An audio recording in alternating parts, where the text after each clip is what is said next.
ሰላም ያለው ጅንጅን ከፈለክ የዱባይ ሴት ጋር ተጀናጀ ስደውልላት ማለት ነው ሄሎ ፍቅር ስራ ላይ ነኝ ነው የምትለው በኋላ ክላስ ሲገባ እንደዋወላታለን ሳውዲ አረቢያ ደውል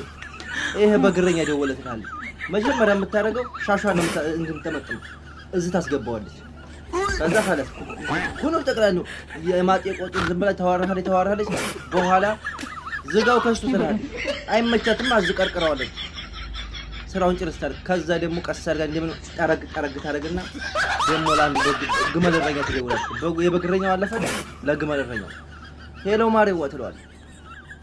ስራውን ጨርሳል ጋር አሰማም ጌታ ይወል ሌላ ጋር የምትደውለው ጋር ማለት ነው እና በዛው አጋጣሚ እናንተ ሳውዲ አረቢያ ሴቶች ታጠንቀቁ ጊዜ ማሳለፍ ያታርጉ ወንድሞቻችን ማለት ነው የሳውዲ ወንዶች ደግሞ ዱባይ በቃ ጀናጀኑ ፍቅር ካለ ዱባይ ጋር ዝም ብላችሁ ትገናኛላችሁ ይቀርታችሁ